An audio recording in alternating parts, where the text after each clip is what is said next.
Have you ever felt like you were only scratching the surface of your own mind? Like there's a whole hidden world of thoughts, feelings, and experiences bubbling beneath the surface of your conscious awareness? Well, you're absolutely right. And exploring that world is precisely what we're going to do today.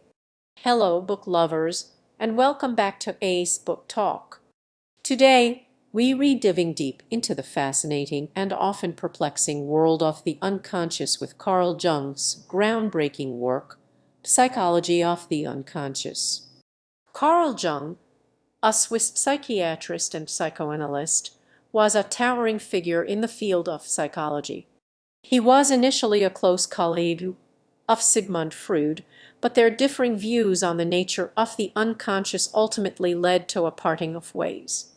While Freud emphasized the role of repressed sexual desires in shaping the unconscious, Jung took a broader, more symbolic approach, arguing that the unconscious contains not only personal experiences but also universal, archetypal patterns shared by all humanity.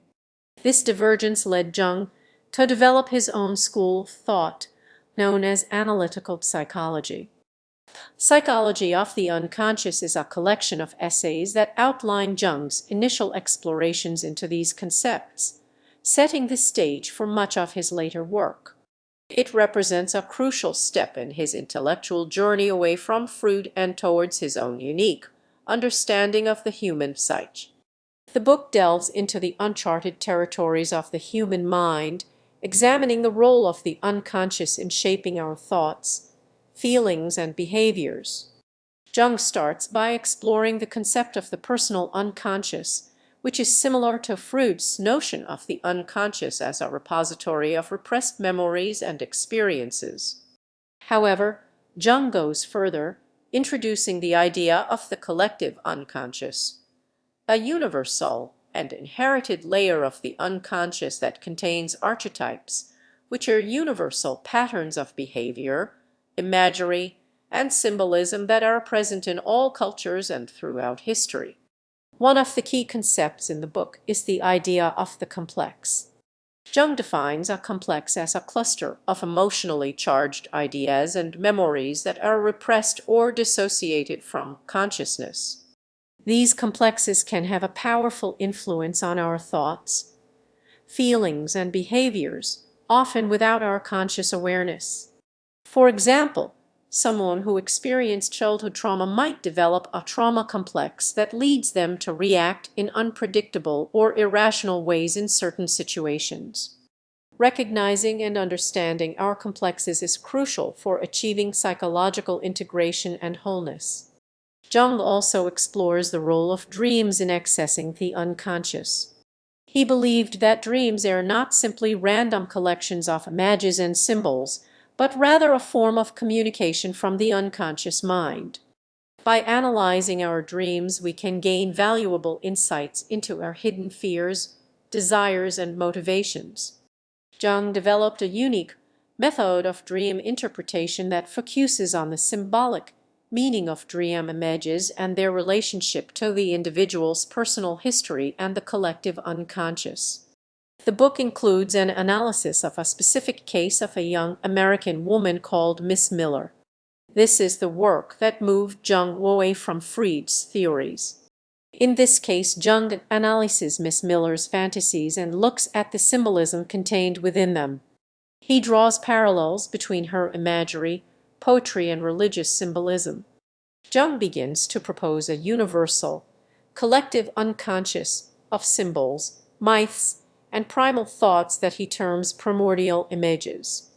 This part of the book is quite complex. However, the idea that all people across time and culture share a collective unconscious is one of Jung's biggest claims to fame. Psychology of the Unconscious also touches upon the concept of individuation, which is the process of becoming a whole and integrated person. Individuation involves confronting and integrating the different aspects of our personality, including the shadow, which represents our darker, more negative qualities. By acknowledging and accepting our shadow, we can become more authentic and self-aware. Individuation is a lifelong journey of self-discovery and psychological growth. So, what can we take away from Carl Jung, Psychology of the Unconscious? Firstly, it highlights the vastness and complexity of the human mind. Jung reminds us that we are much more than our conscious thoughts and feelings. There is a whole world of unconscious processes operating beneath the surface, influencing our behavior in ways we may not even realize. Secondly, the book emphasizes the importance of self-awareness. By exploring our unconscious, we can gain valuable insights into our hidden motivations, fears, and desires. This self-knowledge can help us to make more conscious choices and live more authentic lives. Thirdly, Jung's work underscores the power of symbolism and mythology. He shows us that the unconscious communicates through symbols and images, and that these symbols often have deep roots in our shared human history. By understanding the language of symbolism, we can unlock a deeper understanding of ourselves and the world around us. Finally, Psychology of the Unconscious offers a path toward psychological integration and wholeness. By confronting and integrating the different aspects of our personality, we can become more authentic, self-aware, and fulfilled. It's a journey of self-discovery that can lead to a richer, more meaningful life. Thank you for joining me on this exploration of Carl Jung's Psychology of the Unconscious. I hope this has given you some food for thought and inspired you to delve deeper into the fascinating world of the human psyche. If you enjoyed this video, please give it a thumbs up and subscribe to Ace Book Talk for more book recommendations and insightful discussions. Let me know in the comments what books you'd like me to cover next. Until next time, happy reading.